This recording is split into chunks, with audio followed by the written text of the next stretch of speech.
Hello बच्चों, जहां से हमारा टॉपिक छूटा है हम वहीं से स्टार्ट करते हैं। सॉरी आप लोगों को थोड़ी सी प्रॉब्लम हुई है। एक्चुअली बारिश की वजह से थोड़ा सा नेटवर्क इश्यू हो रहा है, जिसकी वजह से मैं आपको वीडियो प्रॉपर नहीं दे पाई, लाइव क्लास आपकी प्रॉपर नहीं ले पाई हूँ।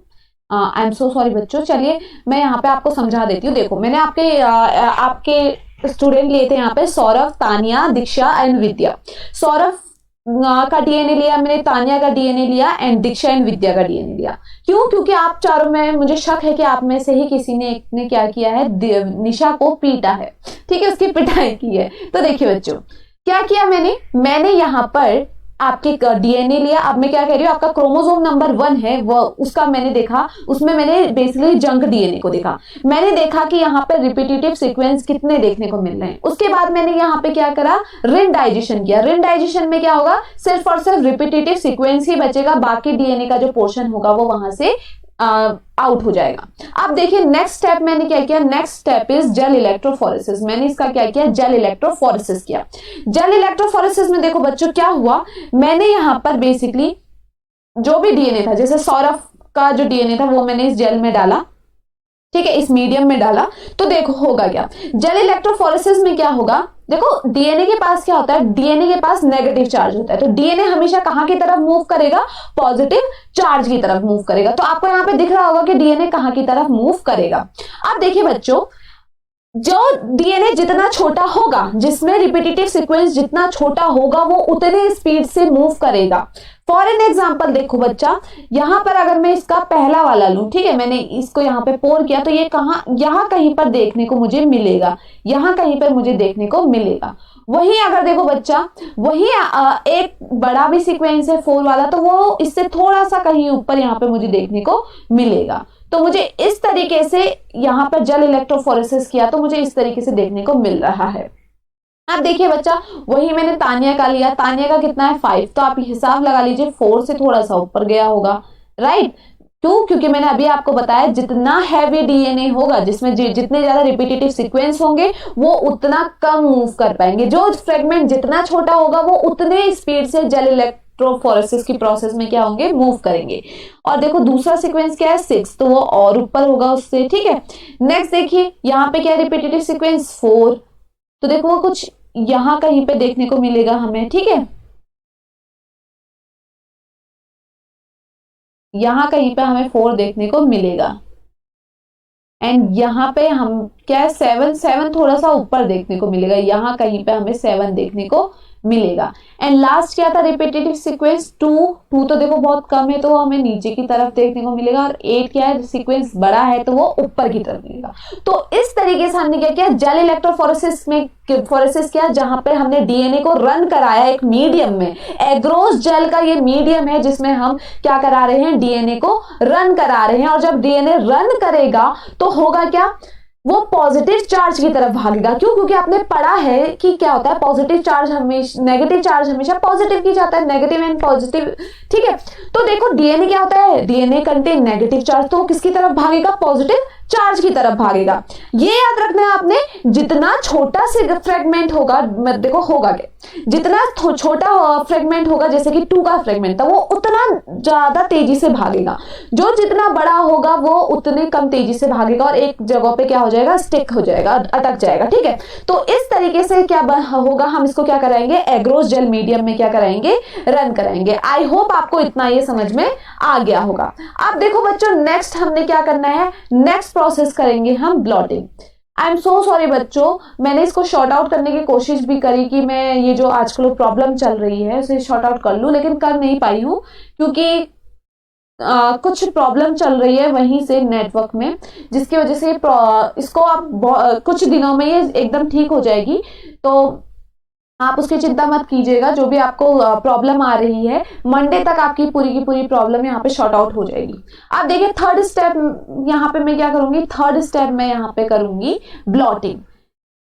थर्ड स्टेप क्या है, ब्लॉटिंग है। अब बच्चों देखो ब्लॉटिंग में क्या होगा, ब्लॉटिंग में क्या होता है, जो भी मैंने सौरभ का, दीक्षा का जो सीक्वेंस लिया, ठीक है, सौरभ, तानिया, विद्या, दीक्षा, ठीक है, क्या क्या लिए थे मैंने, पहला स्टूडेंट क्या थे हमारे, सौरभ, तानिया, दीक्षा, विद्या। अब देखिए मैं यहाँ पे लिख लेती हूँ, सौरभ, तानिया, दीक्षा एंड विद्या। अब मैंने यहाँ पे क्या किया, ब्लॉटिंग की। ब्लॉटिंग क्या होती है, देखो बच्चों, ब्लॉटिंग में क्या होता है, जो हमने जिस मीडियम में अभी हमने रन कराया था उसे एग्रोस जेल मीडियम में किसे, डीएनए को, तो अब वो क्या हो चुका है उस मीडियम में जहां पे भी था। अब मैं क्या करूंगी, अब मैं लूंगी एक नाइट्रोसेल्यूलोज पेपर, ठीक है, नाइट्रोसेल्यूलोज पेपर लूंगी। तो नाइट्रोसेल्यूलोज पेपर में देखो बच्चों मुझे क्या होगा, उस पेपर को मैं इसके ऊपर से डालूंगी तो होगा क्या, वो क्या होगा, जो डीएनए का बेसिकली सीक्वेंस है वो इस पे आके लग जाएगा, इस पेपर पे आके क्या हो जाएगा, लग जाएगा।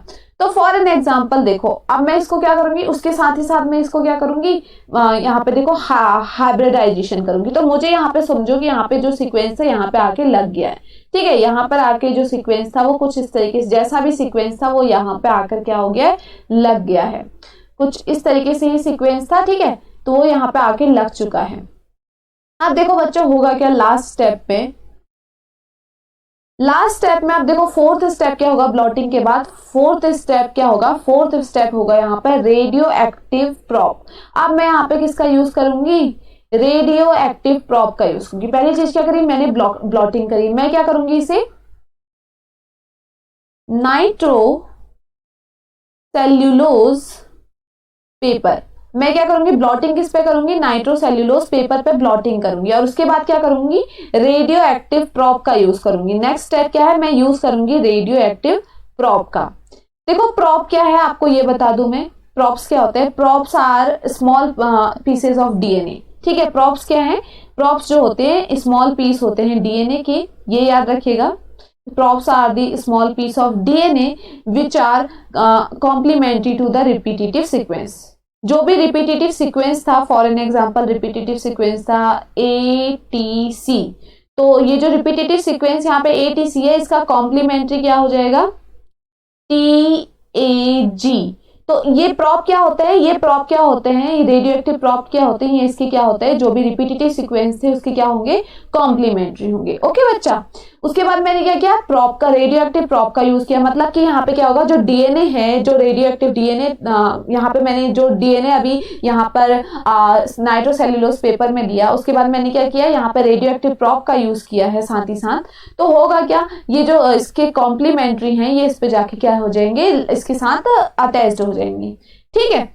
अब देखो फिफ्थ स्टेप क्या होगा, फिफ्थ एंड लास्ट स्टेप देखो बच्चों, फिफ्थ स्टेप होता है ऑटो रेडियोग्राफी। बच्चों ऑटो रेडियोग्राफी बता दूं मैं क्या होता है, ऑटो रेडियोग्राफी में क्या होगा, देखो मैं यहाँ पे अब चेक करूंगी, फॉर देखो मेरे को पता चल गया है, मैंने देखा मुझे ये सारे रिपीटेटिव सीक्वेंस यहाँ पर देखने को मिल गए हैं। मैंने नाइट्रोसेल्यूलोज पेपर में लिया, फिर मैं इसको रेडियो एक्टिव किया, तो रेडियो एक्टिव करके क्या होगा, मुझे अभी सीक्वेंस दिखने लगेंगे। अभी तक ये मुझे विजुअल नहीं हो रहे थे, अभी तक मैं आपको जितना भी समझा रही थी मुझे विजुअल नहीं थे। रेडियो एक्टिव प्रॉप का यूज करके आप क्या हो जाएंगे, ये विजुअल हो जाएंगे। मैं क्या करूंगी, इसको ऑटो रेडियोग्राफी करूंगी तो मुझे क्या होंगे, ये सीक्वेंस आराम से देखने को मिल जाएंगे। साथ ही साथ देखो अब होगा क्या, ऑटो रेडियोग्राफी में इसमें होगा क्या, साथ ही साथ में देखो फॉर एन एग्जांपल जो मैंने सीक्वेंस लिया था, ठीक है, मुझे यहाँ पे क्या हुआ ये समझिए, मैंने साथ ही साथ यहाँ पे प्रॉप का भी यूज कर लिया, तो मुझे ये सीक्वेंस ऐसे देखने को मिल रहे हैं। अब मैंने ऑटो रेडियोग्राफी में देखो क्या कर रही हूं मैं, अब देखो फॉर एन एग्जांपल जो नेल मुझे जिसका मिला था, ठीक है, उसके नेल का सीक्वेंस फॉर एन एग्जांपल कैसा है, कुछ इस तरीके का है, उसका नेल कुछ ऐसा दिखाई दे रहा है। दैट मीन्स अब मैं देखूंगी कि ऐसा सीक्वेंस मुझे किस किस में देखने को मिल रहा था। अब आप खुद देखिए, ऐसा सीक्वेंस हमें किस किस में देखने को मिल रहा था, दीक्षा के उसमें देखने को मिल रहा था। तो ये प्रूव हो गया कि निशा को मारा किसने है, दीक्षा ने मारा है। तो क्या हुआ, मेरा यहाँ पे केस सॉल्व हो गया कि हाँ इस स्टूडेंट ने इस स्टूडेंट की क्या करी थी, पिटाई की थी। और यहाँ से क्या कर सकती हूँ मैं, इस तरीके से क्या होती है, डीएनए फिंगर प्रिंटिंग होती है। I am so sorry students, जो भी आपको आज की वीडियो में प्रॉब्लम्स आई है, इससे पहली वाली वीडियो में जो प्रॉब्लम आई थी, मैं इस प्रॉब्लम को बहुत जल्दी सही करने की कोशिश करूंगी। और आपको जो भी प्रॉब्लम हुई उसके लिए I am so sorry. And channel के साथ इसी तरीके से बने रहिएगा। Thank you so much for watching.